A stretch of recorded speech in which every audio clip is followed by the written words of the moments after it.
Assalamualaikum, selamat pagi anak-anak. Yuk, sebelum kita belajar hari ini, ayo kita berdoa terlebih dahulu. Bismillahirrahmanirrahim. Yuk, materi kita hari ini adalah pencerminan. Kalian tentunya masih ingat kan materi kita yang lalu apa? Ya, materi kita yang lalu adalah pergeseran atau translasi. Nah, hari ini kita akan membahas tentang materi baru nih, refleksi atau pencerminan. Langsung saja. Kalian sudah bercermin hari ini? Nah, gimana wajah kalian? Sudah tampak cerah? Kalau iya, alhamdulillah, gitu kan? Apa yang terjadi jika kalian menjauh atau mendekat dengan cermin? Kenapa hal tersebut bisa terjadi? Nah, kita bahas ini hari ini tentang pencerminan dan sifat-sifatnya. Apa sih pencerminan itu? Pencerminan atau refleksi adalah transformasi atau perpindahan titik yang terdapat pada bidang tersebut dengan sifat seperti bayangan cermin. Refleksi pada titik dalam sebuah bidang tersebut menggunakan sifat yang sama dengan cermin datar. Hasil dari pencerminan dipengaruhi oleh sumbunya yang menjadi cermin. Ya, saya kasih beberapa contoh. Refleksi itu ada di mana-mana, di cermin, di gelas kaca, atau di danau. Apa yang kamu perhatikan dari kedua gambar saya ini? Nah, ini ada sebuah gunung, terus ada bayangannya pada sebuah danau. Nah, bisa kita lihat bahwa kalau kita anggap tanahnya ini adalah garis tengahnya atau sumbunya, maka objek yang direfleksikan atau objek yang dicerminkan sama bentuknya, sama-sama gunung, sama persis kan bentuknya.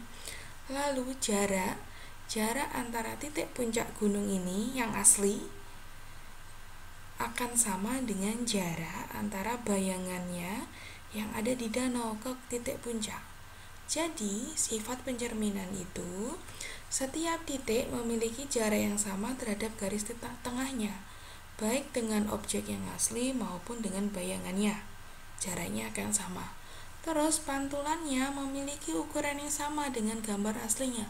Nah, berarti gunung yang asli ini ukurannya akan sama dengan bayangannya yang ada di danau. Nah, Bu, gimana kalau pencerminan pada bidang koordinat? Ya, saya jelaskan. Nah, ini saya punya diagram Kartesius atau koordinat Kartesius. Gimana pencerminannya? Yuk. Ini yang pertama yang saya bahas adalah pencerminan terhadap sumbu X. Kalau pencerminan terhadap sumbu X, berarti sumbu X yang tidur ini kita anggap cerminnya.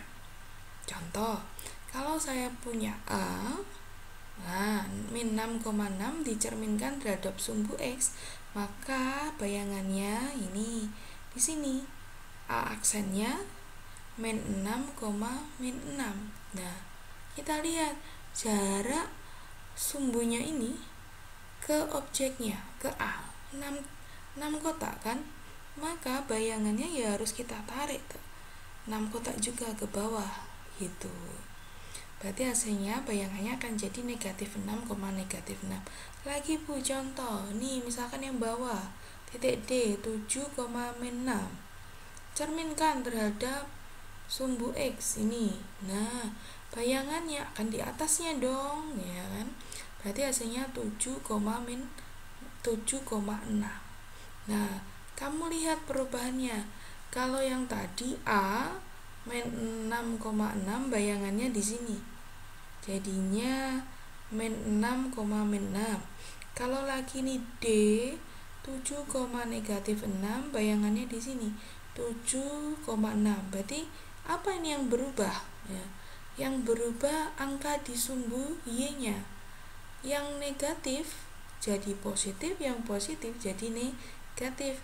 Berarti bisa kita simpulkan bahwa jika ada A, B dicerminkan terhadap sumbu X, nah A aksennya, bayangannya akan jadi A, min B.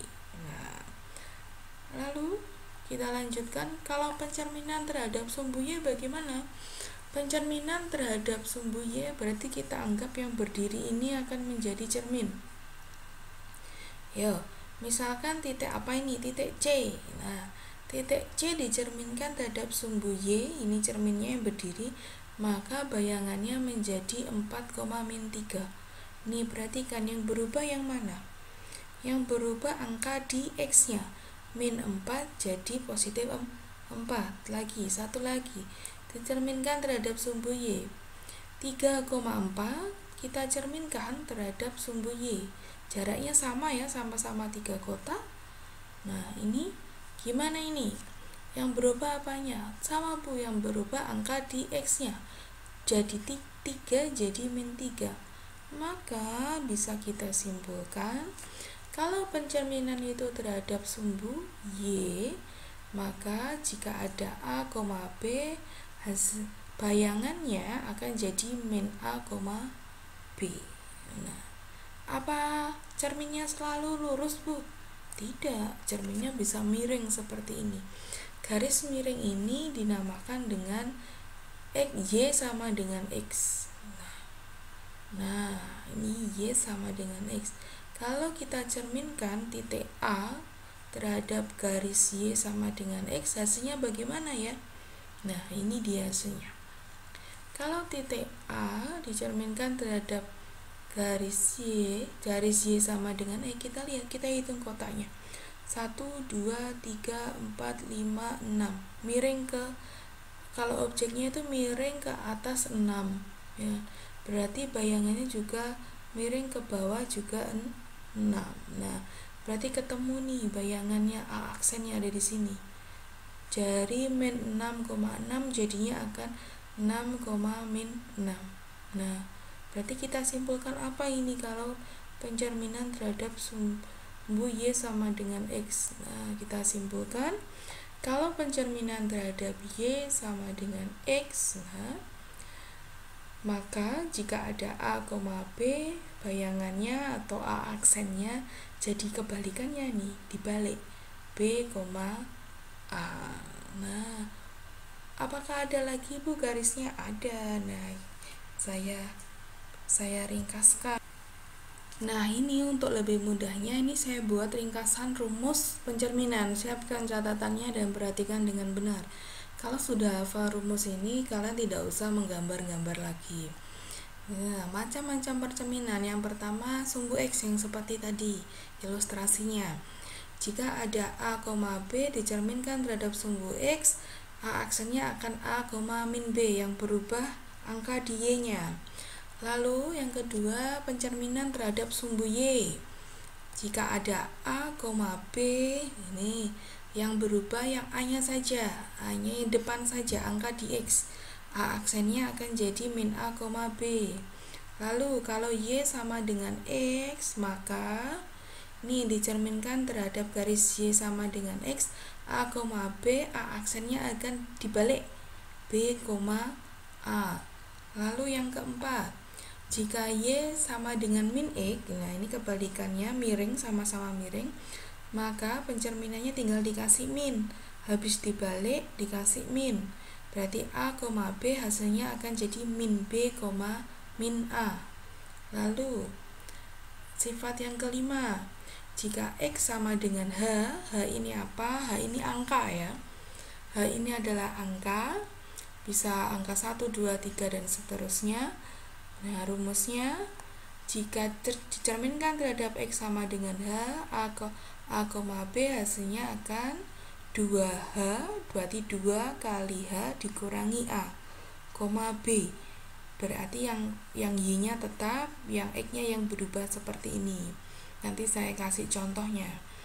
Lalu yang keenam, jika sumbu Y sama dengan K, maka pencerminannya akan menjadi A, 2K kurangi B.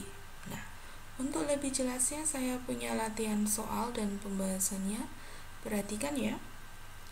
Yang pertama, tentukan bayangan titik Q min 2,5 yang direfleksikan terhadap A, sumbu X, B, sumbu Y, C sumbu Y sama dengan X, D-nya adalah sumbu X sama dengan 5. Lalu, nah kita ingat, yang A kita bahas, sumbu X. Nah, sumbu X rumusnya seperti itu tadi.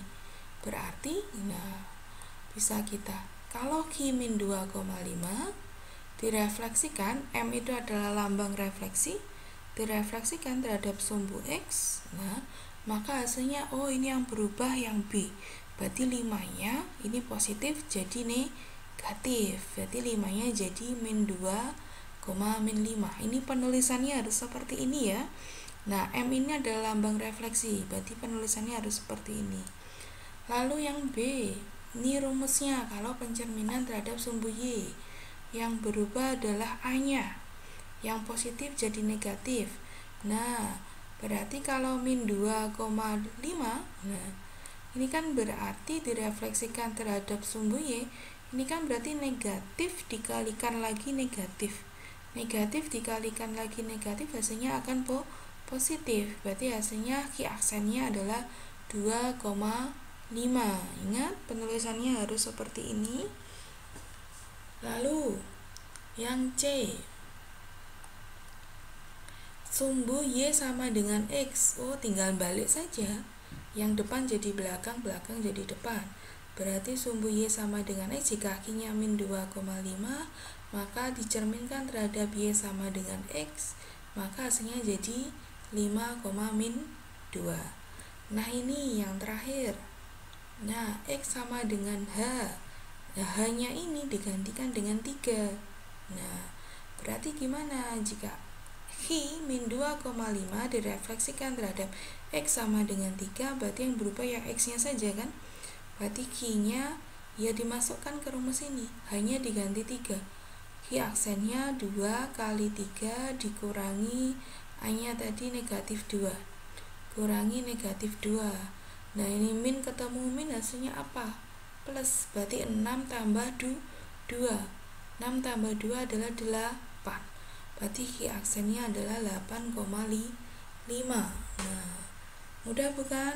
Next. Nah, ini saya punya contoh soal.